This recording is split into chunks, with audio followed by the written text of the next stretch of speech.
Good evening, everyone. I'm going to call to order this regular city council meeting for the city of Richfield. Welcome, everyone. It is February 28th, and it's 7:02 p.m. And if you are able, please rise and join us in the Pledge of Allegiance. I pledge allegiance to the flag of the United States of America and to the republic for which it stands, one nation, under God, indivisible, with liberty and justice for all.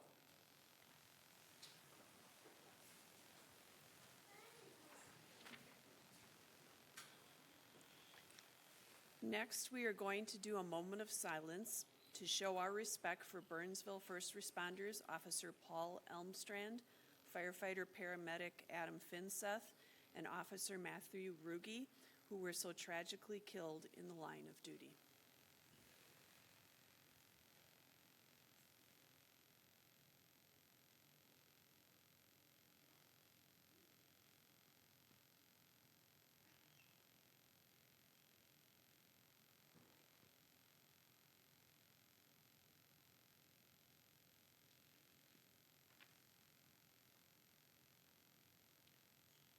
Our sincere condolences to their families in this time of loss. You have sacrificed so much to keep our communities safe. City Manager Rodriguez would also like to say a few words at this time. Thank you. Thank you, Mayor. Our staff, especially our first responders, continue to be impacted by the tragedy in Burnsville. It is a sad and disturbing reminder of the risks that they face on the job. Fire and public safety staff have also been supporting Burnsville since the incident. Chief Jobish, Assistant Chiefs Brooks and Ziskowski in fire, Lieutenant Griffin and Stanger in public safety have been working long hours in planning and helping with the funerals in today's memorial. In addition to this support, our officers and firefighters have been or will provide operational support as needed. Also, Officer Dylan Schultz and Officer John Wold, they're assigned to the Lima Honor Guard, and so they've been helping with the funerals. Unfortunately, they've had to attend several other funerals in the past year. There have been, in 2023, there have been 6 officers in Minnesota and in neighboring states that have been killed in the line of duty. Personally, my heart goes out to the families and the staff in Burnsville. I also feel for our staff. In keeping us safe, they face risks that we will likely never face, and that burden feels really heavy right now. Thank you. I know I normally give my report during the city manager report, but I appreciate the time today. Thank you. And Burnsville Mayor Couts also asked me to pass along her thanks and appreciation to all of the Richfield staff that's been coming down and helping out. And they really appreciate all the support and all the outreach. Is there anyone else that wanted to say anything? All right. Again, thank you so much. Next, we'll move on to the open forum. If you are online, you can call into the open forum by dialing 1-415-655-0001. You would use webinar access code 2633-283-0960 and password 1234. Thank you to everyone who attended tonight's meeting, and we have a few reminders about forum. If you're here in person, many of you have filled out the card if you want to speak, and if you would then, when I call your name, please sign in and state your name and address. And I'll begin the timing after that, and you'll have 3 minutes. With just a reminder that we always say we're all neighbors here, and we want to provide a safe environment to state our opinions about municipal policies. So please stick to the issues. This is not a forum to discuss individuals. The council will be listening and taking notes, but will not be responding to the comments. This open forum is designed to hear from you, not to be a debate. Thank you. Now, I know, I believe the city manager has something that she was sent in to read, and it doesn't look like there's anybody online, but we do have one person here that has turned in a form in person. So I'm going to open the floor now to Kathleen Balaban.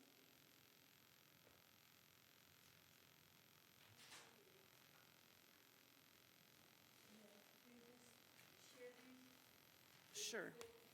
I can pass them on.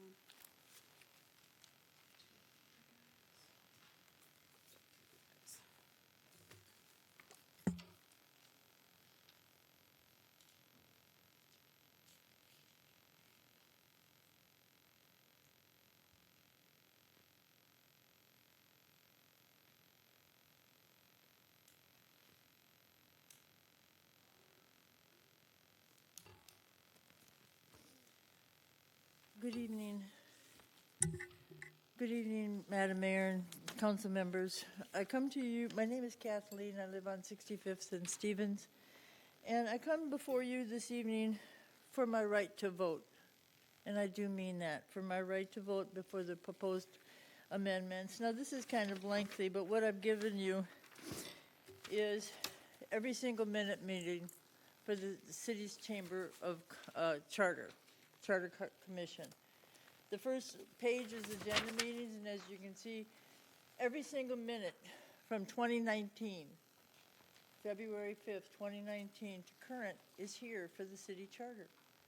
And what I'm asking for is my right to vote because I believe that the amendments are actually changing our government from a council, a mayor council, to a council manager state.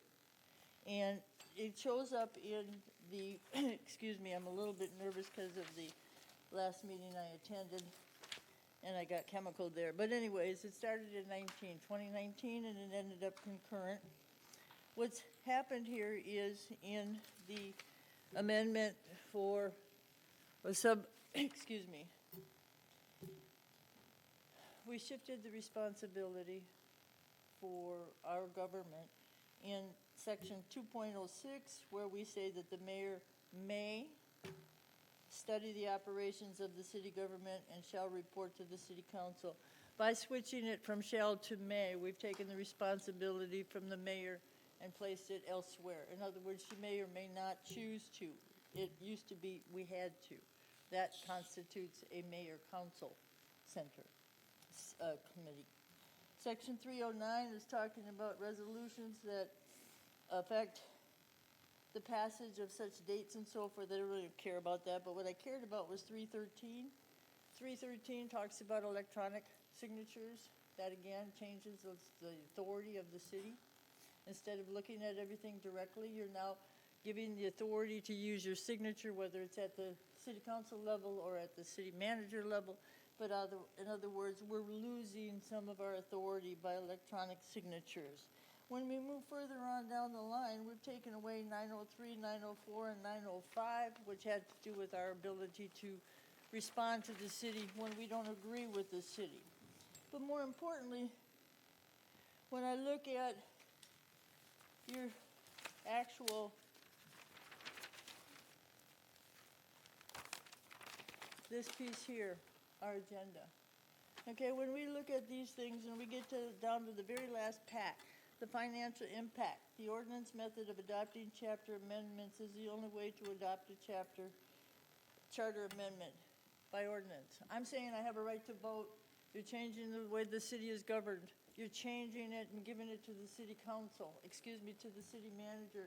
In other words, a council manager form of government versus a council mayor form of government.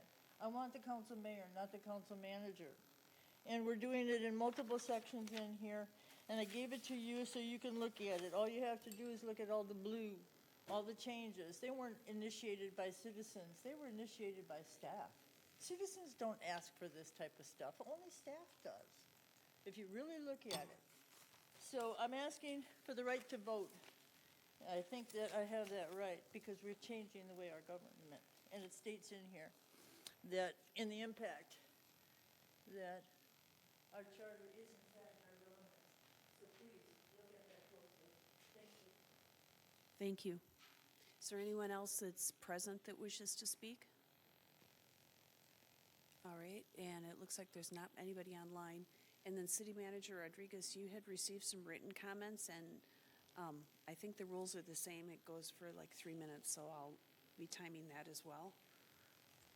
Yes, thank you, Mayor. I have it as well. So if you do it, then I won't do it because I believe it is over 3 minutes. So this was submitted from Deb Nordmarken, and begins, okay, I guess I would like comments read. I'm going to have to watch the replay. I'm at work. Good evening. I'm writing in regards to the new path proposals that were in the Sun Current, but I also have a serious concern about the way things are headed here in Richfield. Richfield homes can no longer be classified as affordable unless you get a real fixer-upper. And you, our city council, keep making it worse. Sean Hayford O'Leary claims we elected you all in. You get to make these decisions. I highly disagree. First of all, I'm pretty sure some of you won by default. No one ran against you. Have our residents given up? I mean, oh boy, you got a position of power, so now you have to use it. How about using those powers for good and not evil? Not proposing more spending. Sean says these decisions are his job, but I know you all passed the vote again on the Best Buy issue to the school board. I was at that school board meeting and I heard them chastise you all for doing this to them again, the third time. I have seen in the paper these developments that don't even have secured funding that you keep allowing. What sense does that make? Why can't we save the green space we have left? So long ago, we asked to vote on the Best Buy proposal. We were denied. Next year, we start paying for the deficit, and you all know it. Best Buy knows it. And then the referendum we allowed to bring funding up per student last year. That's gonna hit hard too. Inflation is at 3.2%, down a small percentage from last year. The average raise per year can't keep up with your ideas on what our city needs. Our city needs a break and better representation. I'm the only salary in my home right now. I have a lot of overtime just to keep up. I know you all have cool jobs with great salaries. It's time to look to the average person and their salaries. Just because you won that position by default does not give you free pass to put your ideas into this city. From past decisions like Best Buy that was created by Martin Kirsch, Susan Sandal, Susan Rosenberg, Gertrude Ulrich, and Crystal Stokes, the one we asked to vote on. I think it's a case in point that you should not have a pre-pass. The residents need you to approve your spending. Second, next, I'd like to see a report on the efforts you are making actively seeking out new businesses in Richfield. What are you doing to clean up the hub to make it more approachable for new tenants? I'm requesting a report on the activity you do to make our city more attractive to the retail industry. That's your job too, or a city staffer. Or please put this in motion. I want to see with my eyes the actual proof you are seeking ways to entice businesses to our city. We've got lots of retail space. That's your job too. So in a month, we the residents would love to see the cleanup plans and ideas to attract business. With the new laws in Minneapolis, it shouldn't be that hard to get them to the first ring suburb. It's about time we see this work that needs to be done. Now, what the city council thinks they are entitled to do because you were elected in, I honestly can't believe O'Leary used that reference. I hope we can eliminate him this next election. So we're approaching the time limit. I hope we can eliminate him this next election because the arrogance is what got us in this tax burden bind in the first place. Third, why do we have Martin Kirsch statue and can we eliminate it? Seems we are eliminating a lot of offensive history as of late. And so we're over the limit. Oh, okay, thank you. I thought you said we were approaching, so. Well, really, we're actually a little bit past, but Okay. I let the last speaker go a little past and I was Okay, trying to be thank fair. you. All right, is there anybody else for open forum? All right, so then we'll move on to approval of the minutes of the city council work session of February 13th, 2024, and the city council meeting of February 13th, 2024. Second. Did you move it? I'm sorry, move it. Second. Okay, it's been moved and seconded. Are there any comments or questions on the minutes? All right, all in favor of approving those two sets of minutes, please say aye. Aye. All opposed? All right, and we've approved those. Next, we'll move on to approval of the agenda. I move approval. Second. Okay, it's been moved and seconded to approve the agenda. Is there any discussion? Hearing none, all in favor, please say aye. Aye. All opposed, and we've approved the agenda. Next, we're going to move on to the Ridgefield Police Canine Badging Ceremony, and Police Chief Henthorn is going to set the stage for us, so I'll turn it over to him. Thank you, Madam Mayor and members of the City Council. Tonight, we're here to swear in two of our officers, not the two-legged variety, but the four-legged variety. Before we perform the oath of office, I just want to sort of review our Department Canine program. So, some dog breeds are better suited for living in the lap of luxury, while others are made for working. A police dog, also known as a canine, must be large in stature to be strong enough to handle the rigors of police work. However, not all dogs are created equal. German Shepherds and Belgian Malinois are especially suited to be law enforcement dogs because they have specific traits. Their traits are eager to please their handler, intelligent and learn quickly, thrive on being rewarded for obedient behavior, courageous in dangerous situations, protective by nature, have a superior sense of smell, and don't shy away from being aggressive when necessary. Police canines have been a long-standing partner of our Richfield police officers. Our police canines usually serve on the force between 6 to 9 years.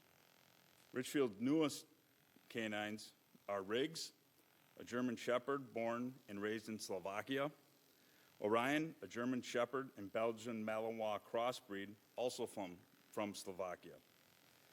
When both dogs were around 1 year old, they were flown to the United States to begin their career as police canines.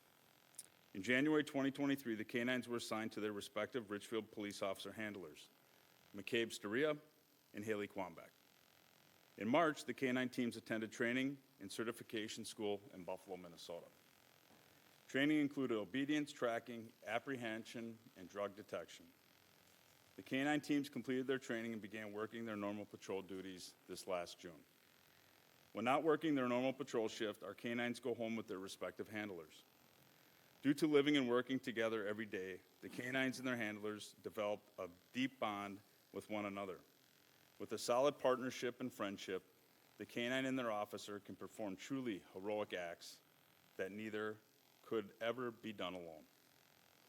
A canine program requires significant time, dedication, and financial resources. I want to send my deep and sincere gratitude to the community members that have made donations in support of this great program. The community's generosity and thoughtfulness is sincerely appreciated. One of our main donors, Christine Blake from Frenchman's, has showed continuous support of the program throughout the canine career that we've had on the Richfield Police Department, and her support has been greatly appreciated and has helped us, again, to deploy a tandem canine team. So with that, if I could have canine Orion and Riggs come to the front.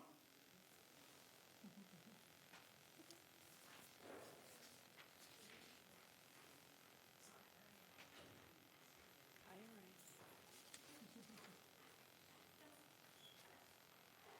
Hi, Riggs.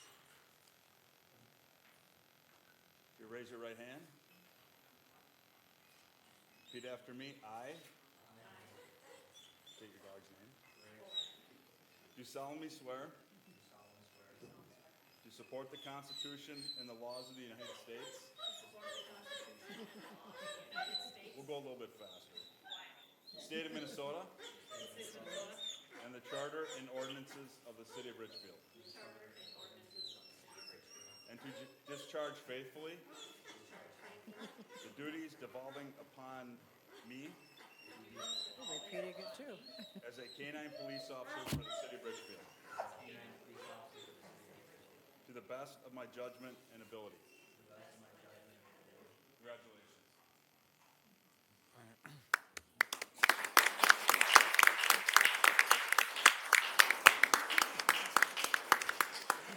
Swearing in too. They were saying it too.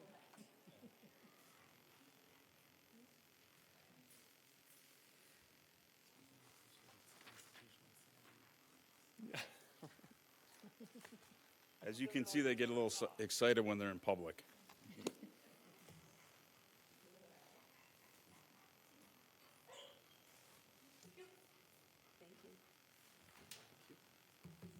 Thank you. Thank you very much. Okay.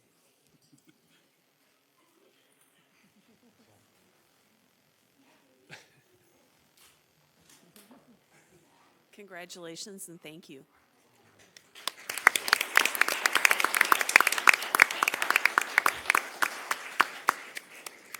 And thank you to everyone who came out tonight in support.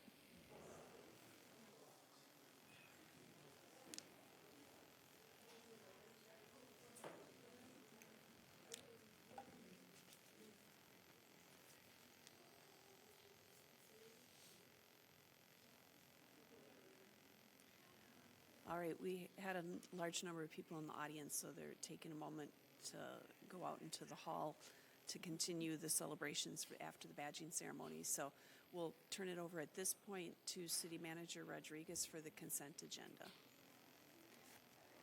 Thank you, Mayor. The consent calendar contains several separate items which are acted upon by the City Council in one motion. Once the consent calendar has been approved, the individual items and recommended actions have also been approved. No further council action on these items is necessary. On tonight's consent calendar, item A, consider the approval of an agreement between the Hennepin County Human Services and Public Health Department and the City of Richfield Department to participate in the Joint Community Police Partnership, or JCPP, program from January 1st, 2024 through December 31st, 2026.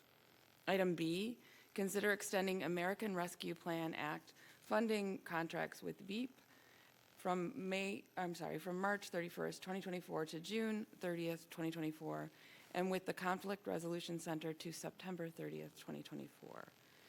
Item C, consider approval of the bid tabulation and authorize the mayor and city manager to execute a contract with Valley Paving, Inc. for the Safe Routes to School 71st Street sidewalk project in the amount of $150,820 and authorize the city manager to approve contract changes up to $175,000 without further city council consideration.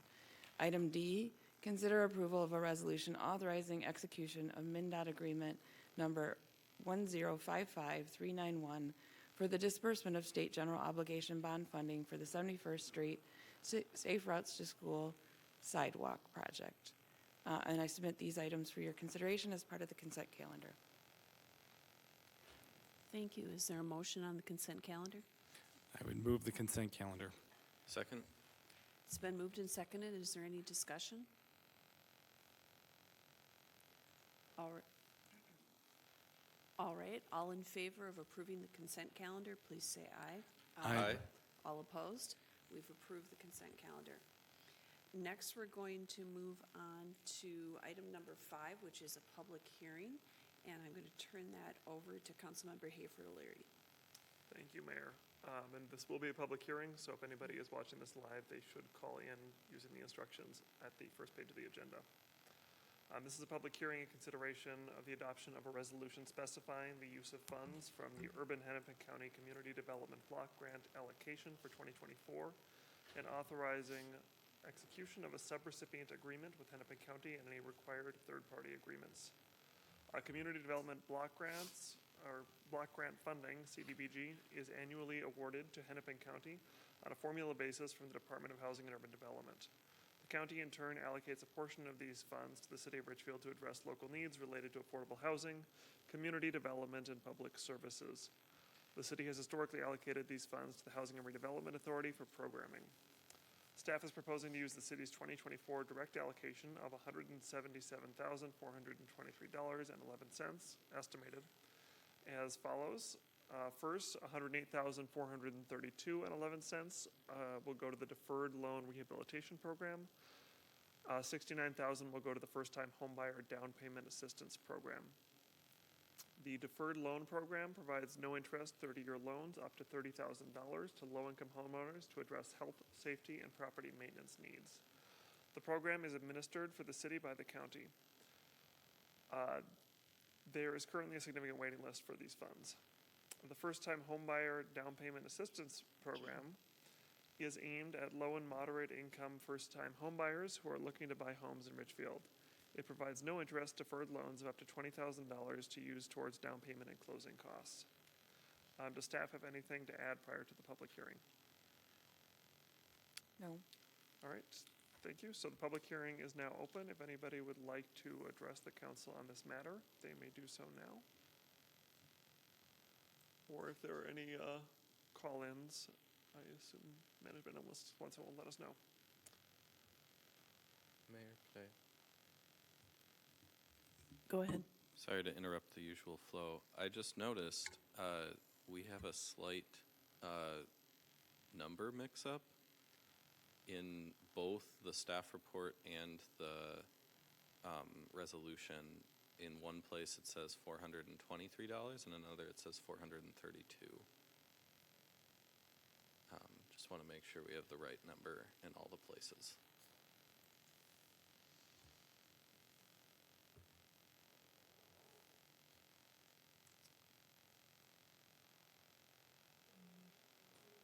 Councilmember Whalen, can you point us to where you're seeing that? So in the staff report, which is page, where are page numbers?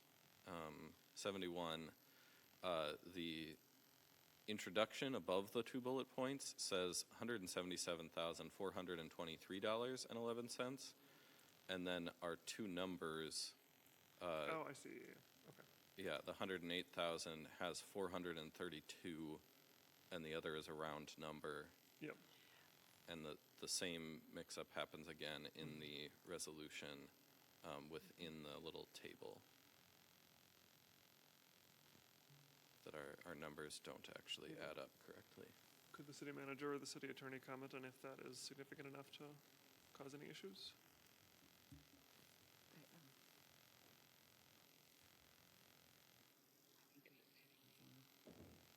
Mayor, council members, Libby Kantner, sitting in for City Attorney Mary Tejan.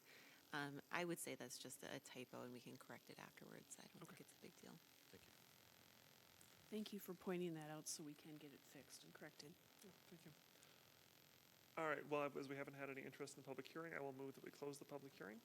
Second. It's been moved and seconded to close the public hearing. All in favor, please say aye. Aye. Aye. All opposed? All right, next. All right, acting city attorney, can we take these in one motion, do you know, or should these just be separate for clarity? Mayor, council member, yes, you can take them in one motion. Thank you. I will move that we adopt a resolution authorizing the use of funds for the 2024 Urban Hennepin County Community Development Block Grant Program and authorize execution of a subrecipient agreement with Hennepin County for any required third-party agreements. Second? Okay, it's been moved and seconded. Is there any discussion?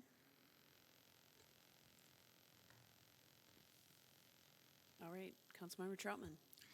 Thank you, Mayor. I just always appreciate every time this program comes up, that it creates such an incredible opportunity for folks that live and work in Richfield.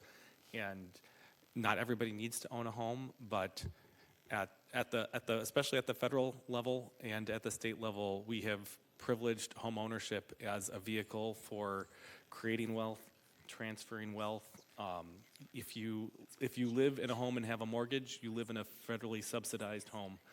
That the interest rates you don't have to pay and the capital gains that you get, you don't have to pay taxes on, typically result in tens of thousands of dollars in benefits. And if you're unfortunate enough not to be able to pay your mortgage, instead of being evicted promptly, you have at a minimum probably 7 to 8 months and sometimes more to either find an alternative way to finance your home or find other housing. So it's a really powerful tool, and I really appreciate that staff in our city have made a priority for making this an opportunity for new homeowners in Richfield. So thank you. I would echo those sentiments, and also I think the rehabilitation program is also very valuable, so they're Yeah. both wonderful programs. Any other comments or questions? City Manager Rodriguez? Yes, thank you, Mayor. Assistant CD Manager, Director, apologies. Urban said that it is actually $177,423. So that is correct in although the number one deferred home loan program should be corrected to $423.11, the total CDBG allocation is correct. All right, thank you for that. Any other comments or questions? All right, then we will put both motions before us. All in favor, please say aye. Aye. All opposed? All right, and we've passed those. Next, we'll move on to Agenda Item 6, and I'll turn that over to Councilmember Whalen. Thank you, Mayor. This item is to consider the approval of the second reading of ordinances amending Section 925, nuisances, to include a new provision relating to flexible dumpsters and adding that a violation of Section 1305.27, Subdivision 5, yards, and Subdivision 6, vehicle parking and storage limitations and requirements, is nuisance conduct and subject to a repeat nuisance fee. The city has seen an increase in complaints regarding flexible dumpsters being left on properties for months at a time, as well as yard parking and cars parked on properties that exceed the 4 that are currently allowed by city code. Proposed ordinance amendments would help alleviate these violations and also impose a repeat nuisance fee for yard parking and number of vehicles allowed on a property. The first reading of this proposed ordinance was heard by the City Council on February 13th, 2024. Does staff have anything to add on this item? We're available for questions. Okay. And this one is in 3 separate motions, so I would first move that we approve the second reading of an ordinance amending Section 925 of the Richfield City Code to include a provision relating to flexible dumpsters. Second. It's been moved and seconded. Is there any discussion? Yeah. All right, go ahead. I'll just mention, I appreciate the change from staff to clarify some of the dumpster distances. The way it was written before would cause issues for some properties, but I believe the way they've revised it addresses that and make sure that people are being, good neighbors about these things, but it's still possible to serve all properties with those. And just a thank you to staff for addressing both of these issues because they affect the image of your neighborhood. It's unfortunate when people are, abuse those things, and it hurts the neighborhood. So I think it's important that we continue to enforce those issues, and I'm glad to support ways to make that more practical to enforce. All right, any other comments? All right, all in favor, please say aye. Aye. All opposed? We've passed the first of the 3 motions. And second, I would approve the second reading of an ordinance providing that a violation of City Code Section 1305.27, Subdivision 5 and 6 is nuisance conduct subject to a repeat nuisance fee. Second. Okay, it's been moved and seconded. Is there any discussion? All right, all in favor, please say aye. Aye. All opposed? All right, we've passed that section. And finally, Third, would approve a resolution authorizing summary publication of these 2 said ordinances. Second. okay, it's been moved and seconded. Is there any discussion? All right, all in favor, please say aye. Aye. All opposed? And we've passed those parts of the ordinance. Next, we'll move on to Agenda Item 7. Councilmember Troutman.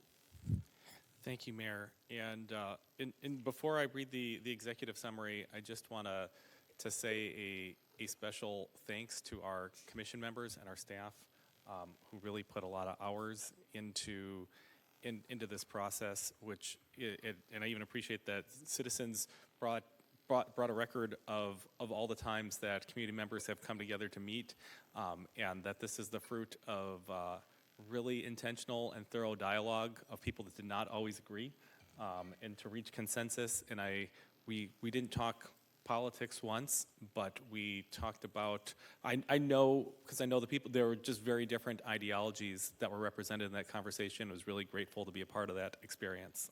So with that, it's considered the best practices to periodically review the charter to ensure the document is still relevant and functional. And beginning in 2022, the Richfield Charter Commission, the commission, began a review of the current charter. Staff worked with commission to identify areas where the charter could be updated to bring it in line with statute and best practices.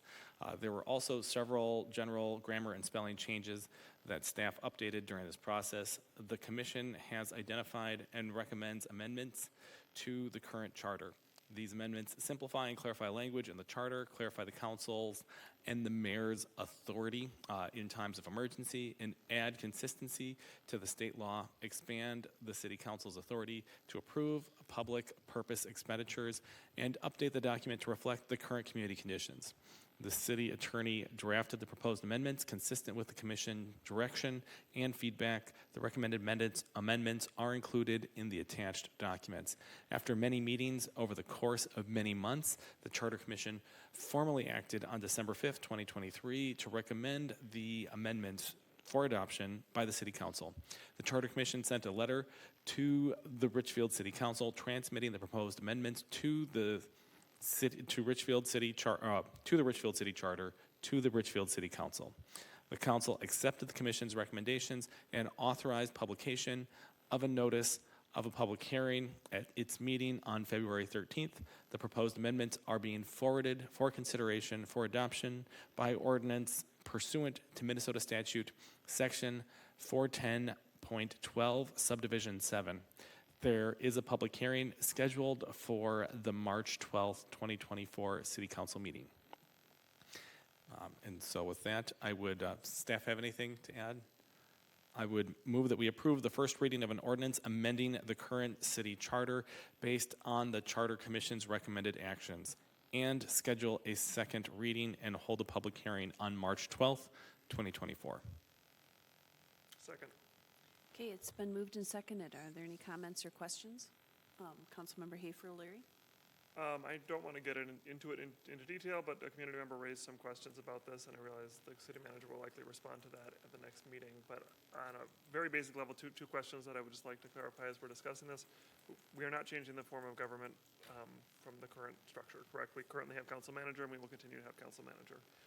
And I believe I can just say, I don't need to ask the manager to say it. The intent of changing shall and may was to improve clarity on exactly what was required. So in the example the resident spoke to, I believe, you could argue the current language says that if the mayor has not investigated staff and reported to us that she is not doing her duty, which is not necessarily what we want the ability to do it. So I believe it was very thoughtfully and carefully reviewed, including by our city attorney, as to the language of shall, may, et cetera. So I believe those concerns are addressed, and then I imagine we'll discuss in more detail at our next meeting.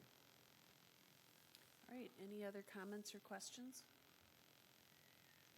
I want to extend thanks to all of the Charter Commission members. I know there have been lots of meetings and lots of discussions, and also send our well wishes to Chair Kirsch, and also thank you to all the staff for everyone who that has worked on this. Any other discussion? Councilmember Whalen. I just wanted to say for folks who are curious about this, it is largely a lot of non-significant updates. There's a lot of crossouts and changes that most of them are clarifying when we said shall, if that is will or may. But there are, and it is true, our form of government is not changing. There are a couple of the changes that are slightly more significant, that if folks are interested and wanted to look into it, that we talked extensively about what to do when there's a vacancy, and how often, or not how often, just when a special election is warranted or not.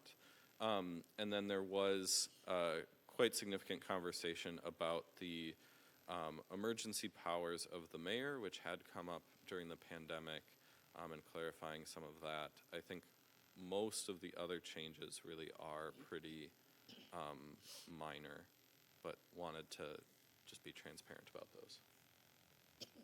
All right, Councilmember Troutman. Just to confirm with our city attorney, any change to the charter requires a unanimous vote. Is that correct? Mayor, council members, that's correct, yes. And that's not this vote, or is that this vote also? It's the ultimate change, not whether or not we're going to have the hearing. Is that correct? That is correct, although Mary did say she would appreciate a unanimous vote for both, but she's not sure how the court would rule on that exactly. Well, very good. The desires of our city attorney notwithstanding. Just again, for folks that haven't been a part of the process, I think on all the substantive issues that Councilmember Whalen talked about, there was not universal agreement and really significant conversations that were even passionate at moments. And so I want to reflect on how powerful, this seems boring, but this is a really big deal, that people that think differently in government sat around a table and said, in order to move forward, we all have to agree. And we don't know how we're going to vote here, but based on the conversations that we had, we reached consensus. And so I'm really proud of everybody that participated, and we can't take democracy for granted, and I'm really grateful for this process. All right, Management Analyst Swanson. Mayor and Council, I'd like to add one thing kind of at that point. We have met more in the last 2.5 years reviewing this document than the Charter Commission met in the prior 7 years plus. So I really want to thank the president and all the members of the Charter Commission. This was something we had a conversation with them in 2021, said, is this something you want to do and take on? And they fully committed to it. I think it was a bigger lift than they expected it. It really hasn't been updated since 1964. So the fact that they were able to kind of do a comprehensive look and update is really kind of a testament to their work and commitment to this community. So really want to thank them for that work, and sort of what the ultimate document is really shows that those year-long conversations we had, many of them which were very tough, both at the council level and at the commission level. So really, really cool work done there. And a special thanks to Management Analyst Swanson, who did the deep dive historically to look up the original documents from the 1960s. So thank you. All right, any other comments or questions? All in favor of approving the first reading and scheduling the second reading and the public hearing, please say aye. Aye. All opposed? All right, we have passed those. Next, we'll move on to item number 8. Councilmember Christensen. Yes, thank you, Mayor. This is to consider the approval of agreements with nonprofit organizations to provide social services to the city of Richfield and authorize the city manager to execute agreements with those agencies. In November 2023, staff distributed a request for proposals for social services to nonprofit agencies serving the city of Richfield for services to be provided in 2024. The 2024 city budget includes funding for organizations that provide social services that are deemed to be of benefit to the city and the community in general. The 2024 budget includes $78,100 for this purpose. A total of 6 proposals were received from the following agencies: Cornerstone Advocacy Services, the Family Partnership, VEEP, which is Volunteers Enlisted to Assist People, Loaves and Fishes, Senior Community Services, Reach for Resources Incorporated, formerly TRAIL, Transportation Research to Aid Independent Living. The proposals represent a wide variety of social services offered to Richfield residents. The organizations requested a total amount of $97,500, exceeding the city's available funding by $19,400. 2 Richfield residents, 2 staff members, and 1 council member comprised the committee that reviewed the proposals and made funding recommendations. The review committee's recommendations took into account the type of services to be provided, the target populations to be served, and past performance of the social service agency. All six of the proposals were recommended for funding. The following table details the review committee's recommendations. For Cornerstone, the proposal request for 2024 was $20,000. 2024 recommendation was $18,000. VEEP was $25,000. Recommendation $25,000. Loaves and Fishes $8,000. 2024 recommendation $8,000. The Family Partnership $30,000. 2024 recommendation $12,600. And Senior Community Services $10,000 for recommendation for 2024, and for Reach for Resources, formerly TRAIL, proposal for this year was 4,500, and the recommendation for this year was 4,500, for a total of 97,500 for the proposal request, and the recommendation for this year, 78,100. A complete overview of all services to be provided by the various organizations is attached to this document. Does the staff have anything to add? No, we're available for questions. All right. By motion, I ask to approve the agreements between the recommended nonprofit organizations and the city of Richfield, and authorize the city manager to execute agreements for services with those agencies. Second? Okay, it's been moved and seconded. Is there any discussion? Go ahead, Councilmember Whalen. I was just curious, I saw, I know we are never able to fully fund all of their requests, and in some ways this allows us to closer to fully fund some of the other organizations, but it does tend to be some of the same organizations year after year, and I saw that we we're not funding, and I'm guessing that means we didn't receive requests from Headway or Mira. I was just curious if there was a story there, or if they simply did not submit requests this year.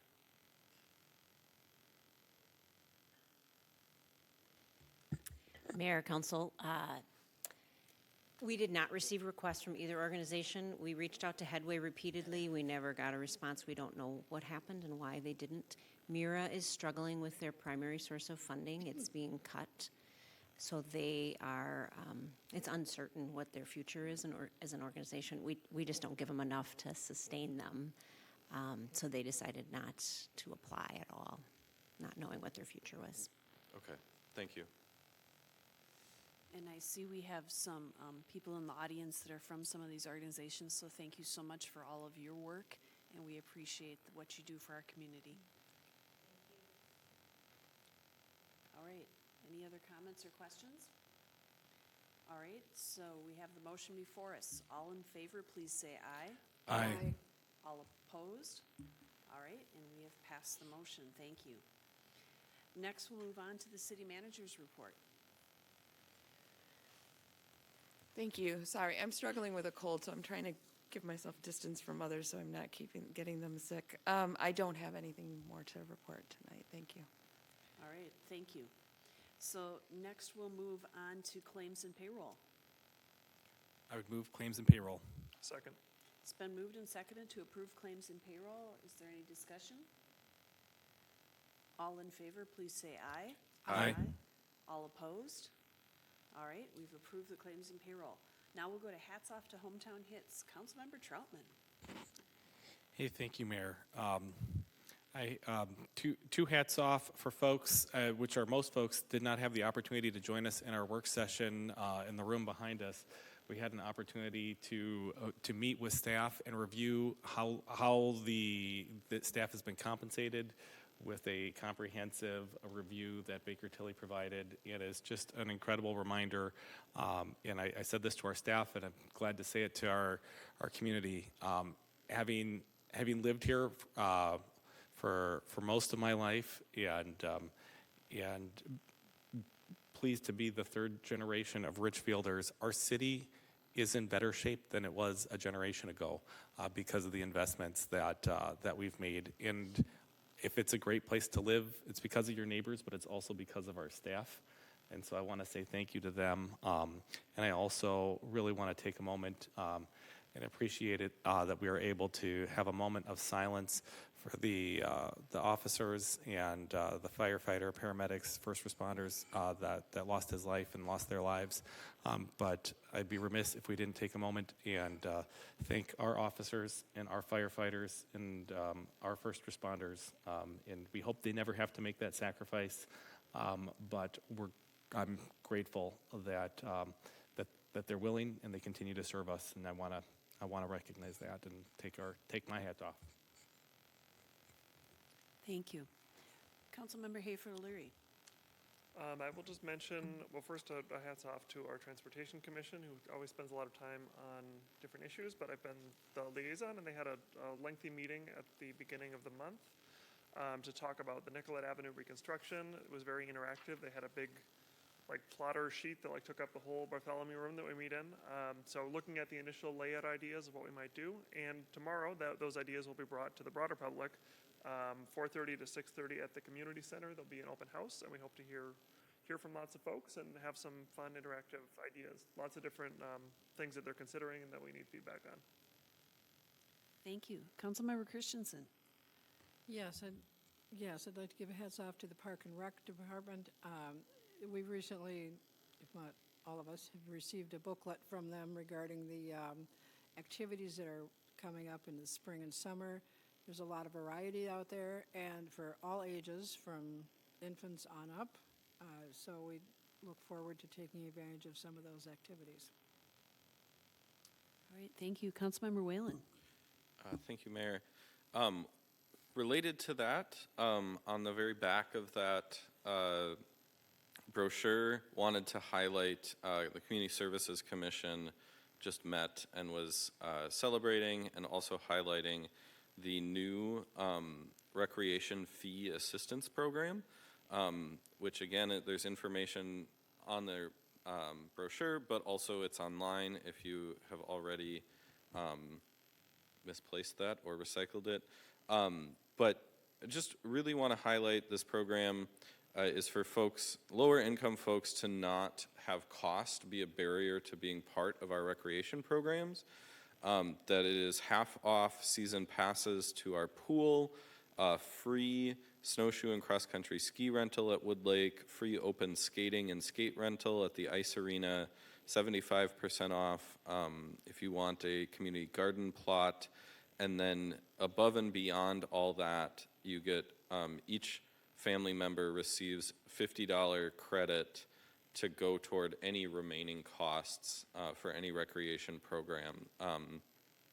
And I particularly want to lift up and thank staff for making sure there's a lot of income-based programs where there are so many hoops to jump through to prove your income level and bring, 12 different kinds of documents that I think they've really streamlined this. And so if you are someone that has considered this program, but you're like, oh my gosh, I don't want to apply for another thing, it is a very simple, straightforward process. And so I would encourage you, if you're interested in some of these programs and think you might qualify, to check it out. Thank you. I was asked to announce that there's going to be a listening session, excuse me, for the Richfield Disability Advocacy Partnership is sponsoring this, and it's going to include policymakers, myself, Hennepin County Commissioner Debbie Gotel, State Representative Michael Howard, and State Senator Melissa Wickland. And it's going to be March 7th from 7 to 8:30 p.m. in the Richfield Public Schools boardroom. And so the Richfield Disability Advocacy Partnership would really like to encourage the public to attend and to speak with policymakers and talk to them about the issues that they have. So I just wanted to put that out there. Also, I was fortunate, I was invited to go over to the Richfield Dual Language School. They're really highlighting having people come in to read to the kids. And so I was able to read with a 3rd and a 4th grade classroom. And I'm always impressed when you get together with the kids with the questions they come up with after the reading. So they had a variety of very well thought out questions. So they're pretty awesome. So shout out to the students of RDLS. Also a shout out to our community members. We're meeting tonight on a Wednesday because last night was precinct caucuses. And so thank you to everybody who attended their precinct caucus and talked to their neighbors in whichever political party they're affiliated with. And since we were talking about recreation programs, I want to do a shout out. I was over at the community center, and I noticed they have flyers there for day trips that they do. So if you're interested in going to things like the Paramount Center for the Arts, it's Sinatra My Way is playing. There's the MIA Art in Bloom is going on.